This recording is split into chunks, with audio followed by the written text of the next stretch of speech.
Now, there was another trial which was very interesting. It was the confirmed trial. It was in advanced breast cancer, and it was randomizing patients to 250 and 500 milligram fulvestrant. Okay. And what was the main finding in this trial?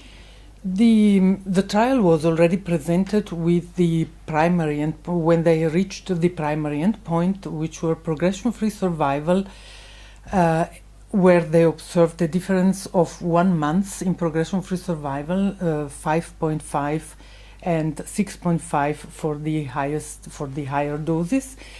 And at that time, they had about 50% of the patients reaching the endpoint for survival. And at that point, the difference was not statistically significant. They agreed with the registration authorities to have a new analysis at 75% of the reached endpoints. And this time, they observed a difference in survival, which was an important difference, 22 months versus 26 months, more or less. And I think that this is an interesting finding because, first of all, it shows a prolongation of survival. Secondly, I think that you have to ask yourself some questions, because if you have a trial showing a very small difference in progression-free survival, and then you have quite an important difference in survival, there is a question which was, for example, the subsequent treatment. And they were able to show that the subsequent treatment was not different between the group of patients receiving 500 and the group of patients receiving 250. But obviously it remains, I remain with a small question mark, because the difference in progression-free survival, which in my opinion is really showing the activity of the drug, is quite small. 1 month is not nothing, but it is quite small, so question mark. So you're not sure why this result is like so positive? I'm not sure, no, I'm not sure, and I would have liked to see a larger difference in progression-free survival. It is maybe noteworthy that the side effects were a bit higher with the highest dose, but they were not very disturbing, let's say. Okay, so I think it's anyhow in the meantime the standard to treat with 500 milligrams, or is this not true? Now it is registered for 500 in Switzerland, and I think that even 250 is no longer registered. 500 is the standard doses now. Yeah, from a practical point of view, I always find it a little bit difficult to give 2 syringes, but that's apparently not possible otherwise. It is not possible in another way, yes, so that the patient has to have the 2 of them. Okay. Yeah. What I was also amazed to see is that the 20% of patients, they are long-term stable. I mean, this is metastatic breast cancer, and 20% they have, after 6 years, they are absolutely stable with this disease. And I think that's amazing to see also, that you have so many long-term. Yes, but I think that we are used to see in the metastatic setting, you have this kind of patients that have really a very stable disease, and now whether it is 20% or 10%, but we all know the patient that has been metastatic for 15 years, and I think that maybe nowadays with better treatments, obviously, and fulvestrant I think belongs to the better treatment that we have in second and third line, you may have a bit more frequently this observation.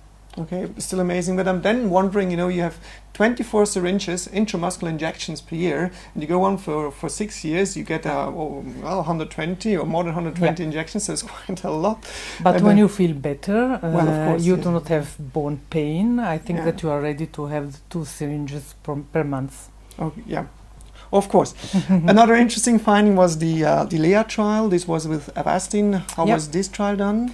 This trial was a trial of the German group. They randomized between letrozole and letrozole with the addition of bevacizumab. In advanced disease? In advanced disease. Okay. And it is interesting to see that they didn't have any difference or any statistical difference adding bevacizumab to letrozole, they had a huge more obviously of side effects, all the side effects that we know for Avastin. They had no survival benefit, but had progression-free survival benefit. Progression-free survival benefit was not statistically significant in my opinion. Yeah. Nothing was statistically significant. It was not very far from statistical significance, but it was not formally. And I think that the most important message is that even with endocrine treatment, Avastin doesn't seem to bring a lot of benefit in breast cancer. We have obviously still the issue of the ECOG trial, where we had the huge benefit using paclitaxel and Avastin, which was the trial, which was really the trial initiating the use of Avastin in breast cancer. And this was not a survival benefit because of the subsequent therapies, probably. It was only a progression-free survival, and due to the fact that the survival was not prolonged, the FDA dropped the indication of Avastin in breast cancer. Okay, so interesting to know that it's also not working with anti-hormonal therapy, with letrozole, but still it has an effect. It's not, you see a change in progression-free survival, but then it fades away with overall survival. And yes, and you have the side effects, of course, you do not benefit in that sense. And you know, the issue is that all of us have had patients with wonderful remissions using Avastin in combination with chemotherapy or with maybe some letrozole. The issue is that you are not able to detect which are the patients that will benefit. And this is the main problem in several of our new drugs.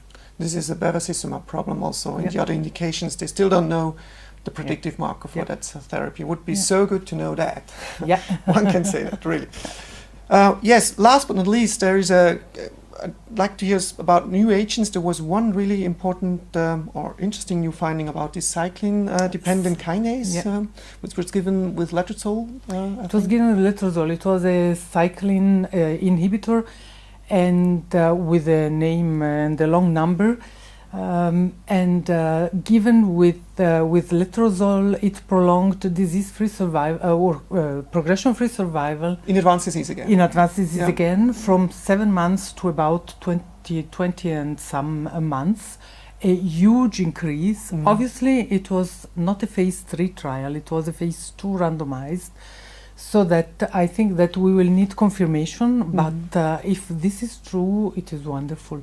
It's absolutely astonishing finding. I just also read that they pre-selected patients according to amplified cyclin D1 and the loss of P16. Yeah, so in the second part of the trial, when they learned about it. So there's also it seems to be a predictive marker, which is important too. So that a subpopulation may be really the subpopulation taking a great profit from this drug.